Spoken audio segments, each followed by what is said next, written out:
Deep within the heart of the world, untouched by light and forgotten by time, lay the Bosque del Diablo.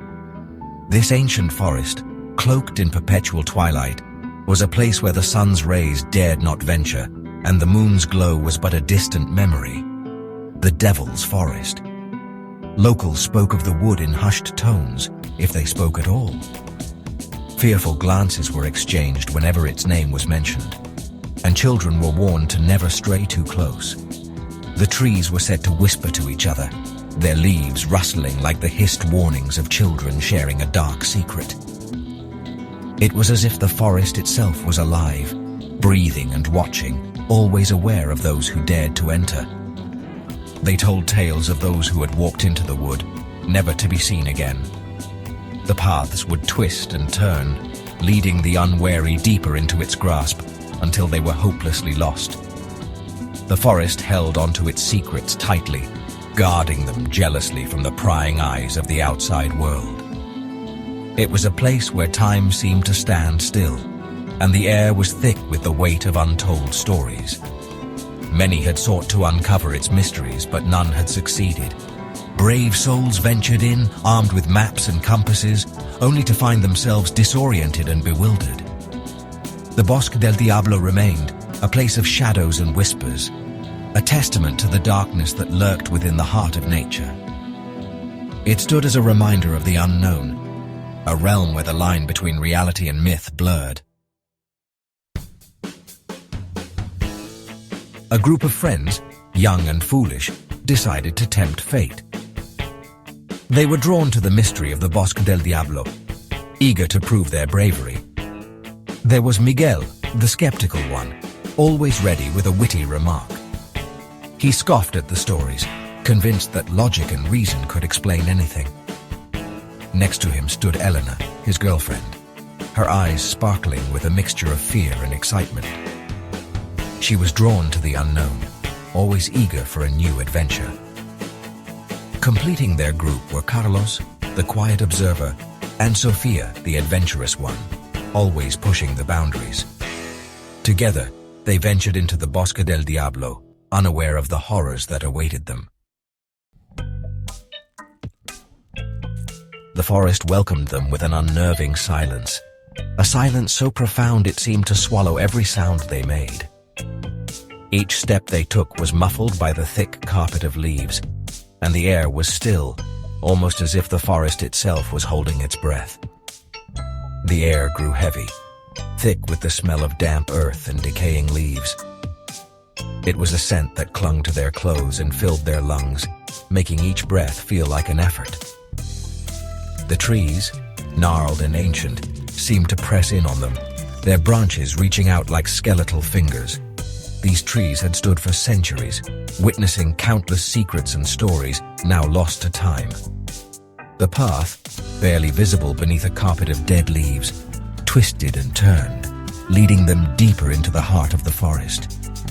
It was as if the forest was guiding them, pulling them further into its mysterious depths. As they walked, they noticed strange symbols carved into the trunks of the trees. These symbols were unlike anything they had ever seen before, their shapes both intriguing and unsettling. Ancient runes, their meaning lost to time. They seemed to whisper secrets of the past, tales of forgotten rituals and ancient beings. The symbols seemed to pulsate with a faint, eerie light.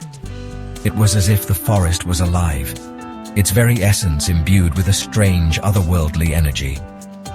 The forest was toying with them, leading them further and further astray. Every turn they took seemed to bring them deeper into its labyrinthine embrace, making it impossible to find their way out. The sunlight, already weak, began to fade, casting long, menacing shadows that danced and writhed around them. These shadows seemed to have a life of their own, moving in ways that defied the natural order, adding to the growing sense of unease. As dusk began to settle, they stumbled upon a clearing. In the center stood a dilapidated cabin, its wooden walls blackened with age and decay. Smoke rose from its chimney, a sign that it was inhabited. Hope flickered in their hearts. Perhaps they could find shelter for the night, someone who could guide them out of the forest.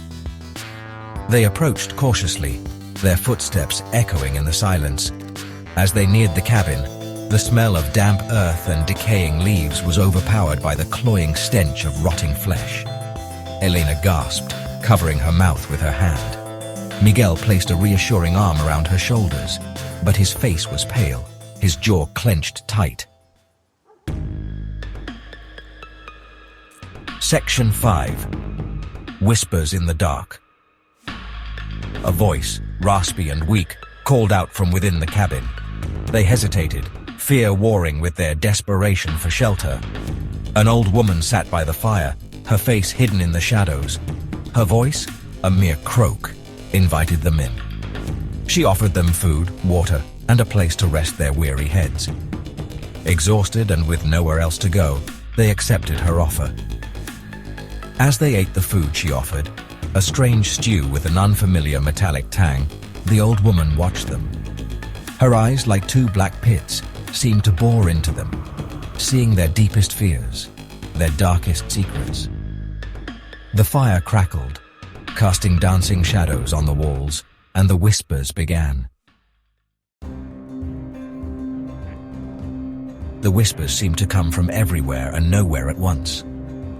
They spoke of the forest, of its hunger, its thirst for the lifeblood of the living. The old woman smiled, a slow, predatory stretching of her lips that revealed teeth filed to sharp points. She told them the truth. The forest was a living entity, ancient and powerful. It fed on the fear and despair of those foolish enough to enter its domain. The old woman was its servant, a gatekeeper, luring unsuspecting souls to their doom. The food they had eaten, the stew with its metallic tang, it was not animal meat. It was the flesh of those who had come before them, their life force consumed by the forest.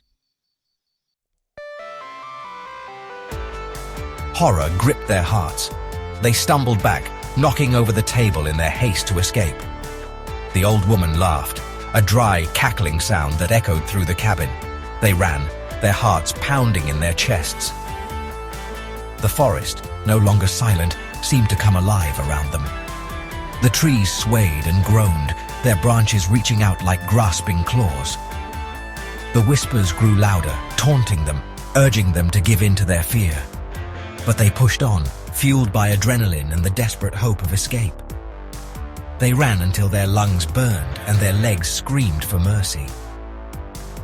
The forest seemed to stretch on forever, an endless maze of twisted trees and suffocating darkness. They found themselves back in the clearing, the cabin looming before them like a malevolent entity. The old woman stood on the porch, her eyes gleaming with triumph. She offered them a choice. One of them could leave, escape the forest and return to the world. The price? The other three would remain, their life force feeding the forest for eternity. Miguel stepped forward, his face pale but resolute. He would stay. He urged the others to leave, to escape while they still could. Elena clung to him, tears streaming down her face, but he gently pushed her away. Carlos and Sofia, their faces etched with horror and grief, allowed themselves to be pulled away. Sofia never spoke of what happened in the Bosque del Diablo. The memories were too painful, too raw. She carried the weight of that night in her heart, a burden she could never share. She became a recluse, haunted by the memories of that night. The once vibrant and lively Sofia was now a shadow of her former self, her eyes reflecting the torment within. Carlos, unable to bear the guilt and the nightmares, took his own life a year later. His spirit, broken and defeated, found no solace in the waking world, and he sought refuge in the eternal sleep. Elena, heartbroken and racked with guilt, clung to the hope that Miguel was still alive, trapped within the forest. She refused to believe he was gone, her heart yearning for his return. She would often return to the edge of the wood, whispering his name into the wind, hoping for a sign, a whisper in return. Each visit was a painful reminder of her loss, yet she could not stay away. The Bosque del Diablo remained, a dark stain on the face of the earth, a testament to the insatiable hunger that lurked at the heart of nature.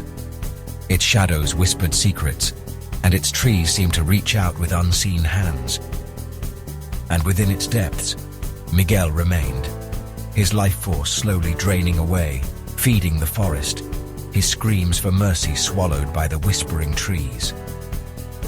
The forest thrived on his despair, a cruel reminder of nature's dark side.